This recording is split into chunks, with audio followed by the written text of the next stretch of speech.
Napaluhod ang sect leader at kaagad naman doon na lumapit si Fang Yunyan. Subalit sinabihan siya ng kanyang ama na huwag na itong lumapit. Dito ay sinabi ng Supreme God na kung hindi ito magsasalita ikaw at ang iyong Hiefan sect ay tuluyang mawawala. Sinagot siya ni Fang Yunyan na ang Supreme Envoy at ang Divine General ay nararapat lamang na mamatay. Nang dahil doon ay nagpantig ang tenga ng Supreme God at tinanong si Fang Yunyan na anong sinabi mo.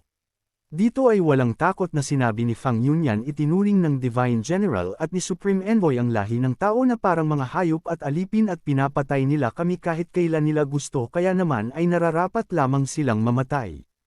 Sa sinabing niyang iyon ay hindi na dito mapigilan ng Supreme God ang kanyang galit at doon naglabas ito ng napakalakas na pressure dahilan na sapilitang paluhurin si Fang Yunyan at sinabihan na walang galang.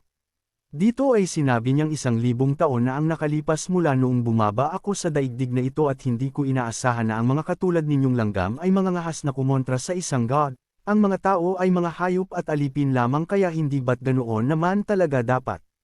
Nang marinig iyon ng mga tao ay hindi sila doon makapaniwala dahil ganoon pala ang pagtingin ng Supreme God sa kanila, akala pa naman nila ay ang lahi ng tao ang pinakamahalagang nilikha sa lahat. Hindi nila akalain na sa paningin ng Supreme God na ito ay para lamang silang mga hayop. Sinabi niya ring dahil dumating na tayo sa ganitong kalagayan tuturuan ko kayong lahat ng mahalagang aral ngayong araw at panahon na upang patayin ang lahat ng nasa rehiyong ito. Dito ay dumating si Renshing at tinawag siyang Siyam na ulo at tinanong na kung bakit sobrang yabang nito. Nang makita iyon ng mga tao na kung sino ang nagsalita ay nawala doon ang kanilang takot na napagtanto na si Renshing ito. Sa paglabas ni Renshing ay kaagad nakilala ng Supreme God ang kanyang presensya na ito ang lumalaban sa tadhana. Subalit hindi na ito pinansin ni Renshing at dito ay kanyang binanggit na lumuhad ito. Sa sinabing iyon ni Renshing ay bahagyang natatawa ang Supreme God sa kanya. Ngunit sa hindi inaasahan ay bigla na lamang siyang hinatak nito pababa at puwersahan pinaluhod na hindi niya alam na kung anong nangyayari. Nang makita iyon ng mga tao ay nagulat sila na talagang pinaluhod ni Renshing ang Supreme God sa kanyang harapan. Tumayo ang Supreme God gayunman ay sinabihan siya agad ni Renshing na kung sino ang nagpapahintulot na tumayo ito. Nang dahil doon ay puwersahan naman siyang pinaluhod ni Renshing at hindi pa rin alam na kung ano talaga ang nangyayari. Kaya naman ay inilabas niya ang kanyang napakalakas na presensya at saka na tumayo. Dito ay sinabi niyang akala mo ba ay may magagawa ka sa akin? Inaamin ko noong una ay napakamakapangyarihan nito pero ano ka na ngayon? Ang bawat taong naririto ay mamamatay at ito ang kahihinatnan ng pagkakaugnay sa iyo. Dito ay naglabas din ng napakalakas na presensya si Renshing at para nga lang siyang isang langgam at inutusan na lumuhad ito. Nang marinig ay tumawa ang Supreme God at nagtanong na kung nagbibiro ba ito. Subalit nagtataka na lamang siya nang may mapansin sa kanyang noo at doon na naman ay puwersahan muli siyang pinaluhod at napasubsob sa lupa. Dahil sa hindi niya talaga alam ang mga nangyayari ay napatanong na siya na kung paano iyon nagawa ng isang hamak na nilalang na tulad nito, at tumugon ito sa kanya na ang aso ay laging aso lamang at hindi mo na mababago ang takbo ng mga pangyayari. Dito ay napagtanto ng Supreme God na may restriction sa kanyang katawan at hindi niya man lang napansin ito sa loob ng mahabang panahon. Doon ay napasigaw siyang tsura na talagang ginagawa lamang ni Mr. Ren ng laruan ang Supreme God. Dito ay umatake ang Supreme God at kanyang sinabi akala mo ba ay makokontrol ako ng maliit na restriction na ito? Gayong masyado kang walang muwang ako ay isang Supreme God, para sa akin ang pagpatay sa iyo ay kasing dali lamang ng pagdurog sa isang langgam. Nang dahil doon ay nabahala ang lahat gayong gumawa na ng paggalaw ang Supreme God. Pahabol pa niya rito huwag ka nang magpanggap dahil papatayin kita ngayong araw. Subalit hindi man lang ito rito na ikinabahala ni Renshing bagkus tiningnan lamang siya nito pabalik. Gayunpaman ay napahinto naman siya rito sa kanyang atake at napag-isip-isip upang maging ligtas mas mabuting bumalik muna ako at alisin ang restriction na ito, at tutal marami siyang alam na mga pandaraya, bilang isang Supreme God hindi ko maaring isugal ang aking sarili. Kaya't sinabihan din naman siya rito ni Renshing na isang duwag. Dito ay sinabi ng Supreme God habang unti-unti naglalaho ikaw na matapang na lumalaban sa tadhana na katakda na ang iyong kapalaran, wala ka nang magagawa pa upang baguhin ang takbo ng iyong buhay, maghintay ka lamang hanggang sa makabalik ako at matanggal ang restriction na ito at pagkatapos ay babalik ako at papatayin kita. Na sinagot naman siya kaagad ni Ren na ang araw ng iyong pagbabalik ay ang araw ng iyong kamatayan. Kasabay nito ang tuluyan na niyang pagkawala. Nang makita at masaksihan ng mga tao iyon ay hindi sila doon makapaniwala na talagang umalis ang Supreme God at natakot dahil lamang sa ilang salita ni Mr. Ren at napakagaling niya. Dito ay napaisip si The Whist Priest Ching na pilit niyang umatras ang Supreme God nang walang kahit anong laban, tiyak na nakakatakot ang pinagmula ni Mr. Ren at hindi bababa na siya ay isang nilalang nakapantay ng mga Supreme God. Dito ay nagpahayag ang First Elder na hawak ang may crow puno sa ilalim ng pamumuno ni Mr. Ren. Ang ating Superior Abstruse Sect ay sa wakas ay nakagawa ng malaking hakbang at hinarap ang maalamat na Supreme God. At ano ang palagay ninyo mga kaibigan? Nagyabang ang Second Elder. Sa totoo lang inaabangan ko ang pagbabalik ng Supreme God na tinugunan naman agad ito ni Zir. Sabik na ako. Baka sakaling makasama natin si Mr. Ren na umalis sa Nantian Region at makita ang maalamat na daigdig sa labas. At pahabol niyang Churan, hindi ko ito lubos na nauunawaan ngunit labis akong namamangha at nabibigla. Doon ay nagsalita ang sect leader dahil nakaligtas naman sila ngayon ngunit alam niyang hindi pa ito ang wakas. Dito ay sinabi ni The Whist Priest Ching mukhang lubos na nating naines at ginalit ang Supreme God at mukhang wala na tayong ibang pagpipilian. Napasigaw ang sect leader na napatanong dahil sa may kakaiba sa ikilos daw nito at bakit pakiramdam niya ay tila nasa sabik pa nga ito. Dito ay sinabi ni Fang Yunyan libu-libong taon na tayong nakakulong at nakatira lamang sa Nantian Region, na naging parang pangangasuhan na lamang para sa Supreme God at kung saan ang lahi ng tao ay inaalagaan na parang mga hayop upang basta-basta na lamang nila mapatay, at mapagsamantalahan kaya naman panahon na upang baguhin ang lahat ng ito. Tumugon ang sect leader dahil alam ko ito ngunit kaya ba talaga nating harapin at labanan ang Supreme God? Doon ay sinabi ni Ren Xing ako ang magiging tagapagtaguyod at pananggalang ng Nantian Region, tiyak na papatayin ko ang mga Supreme God. Ang Nantian Region ay magiging kauna-unahang pundasyon at himpilan ng lahi ng tao sa ating paglawak, at ito ay magliliwanag at kikilalanan sa buong sansinukob. Tumugon ang sect leader, inaamin kong ikaw ay natatangi at pambihira ngunit ang bagay na ito ay maaaring magdulot ng kapahamakan at pagkawasak sa buong rehiyon kaya paano kami magtitiwala sa iyo? Sumagot si Ren Xing, maniwala kayo o hindi, hindi naman talaga mahalaga sa akin kung nagtitiwala kayo o hindi. Tulad ng inaasahan ng sect leader ay wala na lamang siyang maisagot nito. Dito ay sinabi ni Ren Xing lahat ng kabilang sa Superior Abstruse Sect makinig sa utos. Gagamitin ko ngayon ang teleportation formation ng Hyphon Sect upang pumunta sa mga rehiyon sa labas. Pagkaalis ko maaaring may mga magtangkang gumawa ng gulo sa Superior Abstruse Sect kaya kailangan lamang ninyong makapanatili at makatagal ng 10 araw at pagkatapos ay babalik ako. At naintindihan naman ito ng lahat at sa pangunguna ng 2 elder. Nagtataka naman rito ang sect leader at napatanong na kung talaga bang pupunta ito sa mga rehiyon sa labas. Ngunit ang Hyphon Sect ay walang teleportation formation patungo roon at alam ito ng lahat. At tumugon nito sa kanya, sinabi ko na noon pa man mas pamilyar ako sa lugar na ito kaysa sa inyo. Naglakad silang magkasama at sa kanilang harapan ay makikita ang isang struktura, dahilan na magulat ang sect leader at napasabi na kung posible kayang mayroon talagang teleportation formation sa kanyang Hyphon Sect. Dito ay sinabi ni Ren Xing ang 1,800 teleportation formation na itinayo ko sa iba't ibang rehiyon 10,000 taon na ang nakalipas ay sa wakas ay mapapakinabangan na rin, kung hindi dahil sa mga ito aabutin ng napakahabang panahon bago makarating sa mga rehiyon sa labas. Sa sandaling ito ay hinahakbang niya ang bawat hagdanan at tumungo sa nasabing teleportation formation. Napasabi ang sect leader ang napakalakas na aura ng teleportation formation ay hindi karaniwang, tiyak na kaya nitong makarating sa mga rehiyon sa labas. Ayon pa sa kanya, mula pa noong sinaunang panahon ng Nantian Region ay isang liblib at nakahiwalay na lugar sa lahat ng mga rehiyon.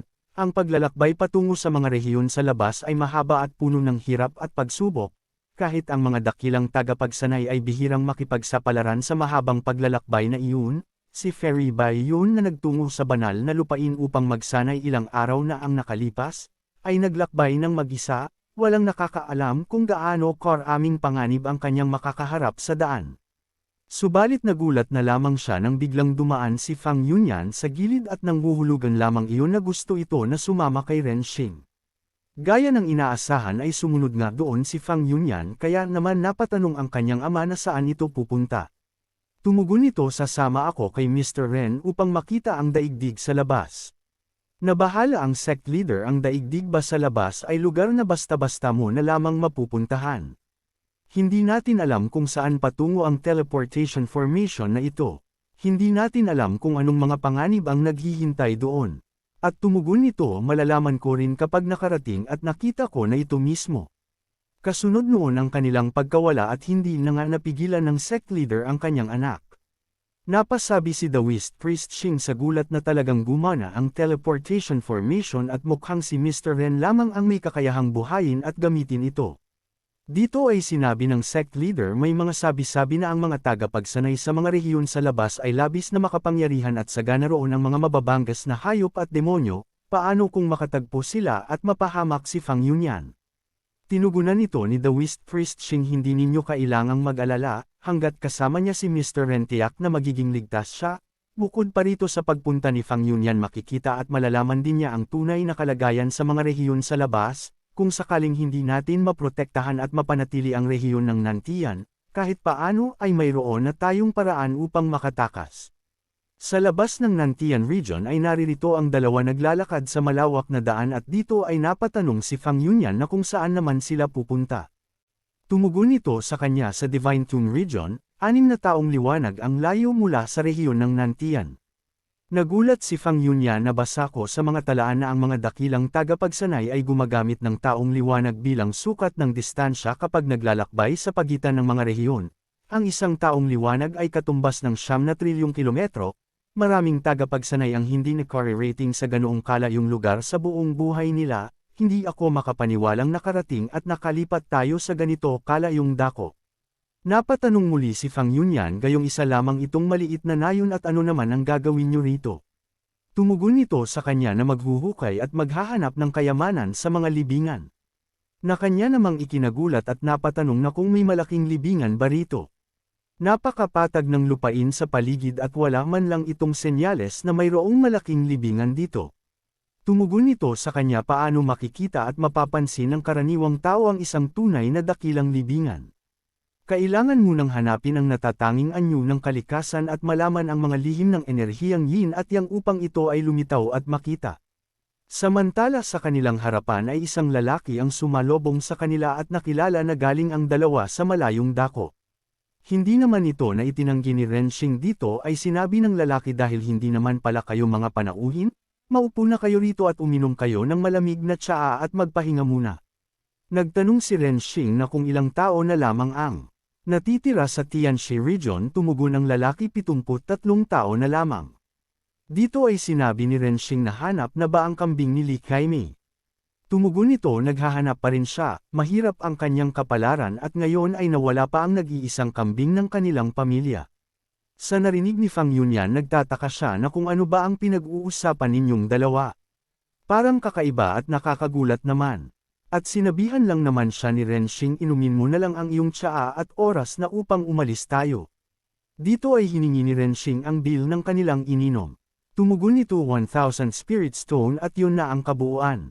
Nang marinig ay nabigla si Fang Yunyan kaya napasabi siyang bakit hindi na lamang ito na direktang magnakaw sa kanila. Sinagot siya ni Ren Xing na pumapalayo na at ibigay niya na lang ito. Tumugon nito hindi, masyadong labis at nakakabaliw ang presyo. Gayunman ay pilit siyang sinabihan ni Ren Xing na ibigay na niya na lang ito. Dahil doon ay wala na lamang magawa si Fang Yunyan kundi ibigay ang 1,000 spirit stone kahit ayaw niya man itong gawin. Dito ay sinabi ni Fang Yunyan ano ba ang iniisip mo? Malinaw naman na isang panloloko lamang iyon. Tumugon nito sa kanya may dahilan ako. Napatanong si Fang Yunyan na kung mayroon ka palang dahilan bakit hindi na lang ikaw ang nagbayad. Sumagot si Ren Xing wala akong pera. Dugtong pa ni Fang Yunyan wala naman akong nakikitang magandang dahilan doon. Tinuro ni Ren Xing ang bata mula sa malayo at kanyang sinabi na naroon ang dahilan. Na kanya namang ikinapagtataka na makita ang isang batang babae. Lumapit si Fang Yunyan at tinanong ang bata na umiiyak na kung ano ang nangyayari. Tumugon ito na tinawag silang brother-sister na nawawala ang kambing ko, pwede niyo ba akong tulungang hanapin ito? Nang marinig ay napagtanto agad ni Fang Yunyan na ito si Li Kaimei na siyang pinunta ni Renshing. Kaya nagtataka na lamang dito ang bata na kung paano nalaman ang kanyang pangalan. Doon ay napabulong siya kay Renshing na kung kailangan ba talaga nilang hanapin ang kambing.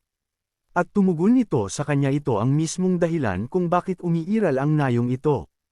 Ipinaliwanag ni Renshing una, kailangan nating tanggapin ang gawain, at pagkatapos ay tapusin ito, kapag nagawa natin iyon, saka lamang lilito ang dakilang libingan.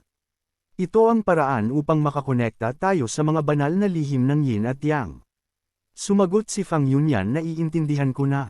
Kaya ang pakikipag-usap mo sa matandang nagtitinda ng tsaa at ngayon naman kay Li Kaimei, lahat iyon ay tungkol sa pagtanggap ng mga gawain. Pero heto ang problema, saan naman natin hahanapin ang kambing? Dito ay sinabi ni Renshing ang susunod na hakbang ay maghanap ng mga palatandaan. May 73 tao sa Tianxi Village, pumunta ka at tanungin mo ang bawat isa sa kanila at ikaw ay makakakuha ng palatandaan. Subalit nang aalis na sana siya ay napatanong siya na kung hindi ba ito sasama sa kanya at tumugon ito na hindi. Nagtataka na napatanong si Fang Yunyan na kung bakit hindi ito sasama. Tumugon si Renshing, dahil alam ko kung nasaan ang kambing. Dito ay sinabi ni Fang Yunyan, alam mo naman pala, tapos inutusan mo pa akong magtanong-tanong. Ayon pa kay Renshing, ang pag-alam sa sagot ay iba sa paggawa ng kailangan pa rin nating sundin ang takbo ng mga pangyayari. Kung hindi tayo makakakonekta sa enerhiyang yin at yang, kaya naman umalis na ito. Hindi na rin pa nagtanong si Fang Yunyan at naintindihan niya raw ito saka umalis, at pagkatapos na iyon. Sa kanyang pagbabalik ay nagtataka siya dahil bukod sa matandang nagtitinda ng tsaa at sa batang babae, dapat ay may 71 pang tao. Pero hinanap ko na ang buong nayon at 70 lamang ang nakita ko, kaya nasaan ang ika-70, isang tao? Sinagot naman kaagad siya ni Renshing, nasa harapan mo lang. Dahil doon ay nagpalingon-lingon si Fang Yunyan at hinahanap ang tinutukoy ni Renshing. Subalit hindi na rin pa nagtagal dahil agad niyang napagtanto na kung sino ang tinutukoy ni Renshing. Gayunpaman ay sinabi na sa kanya ni Renshing na tama ito, ang sarili ko ang tinutukoy ko. Nagulat si Fang Yunyan at naituro ang kanyang kamay kay Renshing na kung ganun ay taga rito pala ito sa nayong ito. Hindi na siya sinagot ni Renshing at sinabihan na lamang na umalis na sila para hanapin ang kambing. Matapos ang kanilang paglalakad ay ipinaalam ni Renshing kay Fang Yunyan ang lugar na ito ay tinatawag na Immortal Devil Cave at nasa loob ang kambing ni Li Kaimei. Dagdag pa rito ni Renshing, sa loob ng Immortal Devil Cave ang pagiging walang kamatayan o pagiging demonyo ay maaaring mangyari sa isang iglap lamang, kaya naman nasa sa iyo ang desisyon kung papasok ka o hindi. Tumugon si Fang Yunyan, dahil ganyan ang sinabi mo. Ako, si Fang Yunyan ay hindi taong umiiwas sa panganib, syempre, papasok ako. Sa loob ng nasabing Immortal Devil Cave ay dalawang nilalang ang kanilang nasalubong at umaapaw sa enerhiya. Kaya napatanong si Fang Yunyan na anong klaseng nilalang ito at bakit buhay pa sila. Ayon kay Renshing, ito ang mga halimaw na napadpad dito at naging mga nilalang ng yin pagkatapos nilang mamatay. Sa sandaling iyon ay mabilis na gumawa ng paggalaw si Fang Yunyan, gayunpaman sa hindi inaasahan ay hindi man lang ito napinsala sa kanyang atake. Kaya hindi siya makapaniwala at napasabi na ang hirap nilang patayin. Dito ay gumawa na rin ng paggalaw si Renshing at binanggit ang salitang Mighty Heavenly Long. At kasunod nito ay lumabas ang napakalakas na atake na gawa sa kamay at dinurog ang mga nilalang sa kanilang harapan. Nang makita iyon ni Fang Yunyan ay hindi siya makapaniwala at dito ay ipinaalam sa kanya ni Renshing na ang teknik na ito ay isang Buddhist master. Ayon pa kay Fang Yunyan, nabasa ko lang ito sa mga sinaunang kasulatan, sinasabing ang lahat ng Buddhist master ay may malalim at walang hanggang karunungan at kapangyarihan. Nakakalungkot lamang na walang Buddhist sect sa Nantian region at hindi pa siya nakakita. Naglakad na si Renshing at sinabihan siyang may makikita rin ito mamaya. Samantala sa gitna ng kagubatan ay makikita ang isang tao na naging bato. Subalit sa sandaling ito ay bigla na lamang nito nagliliwanag ang batong ito at nawasak at mukhang siya nga ang tinutukoy ni Renshing.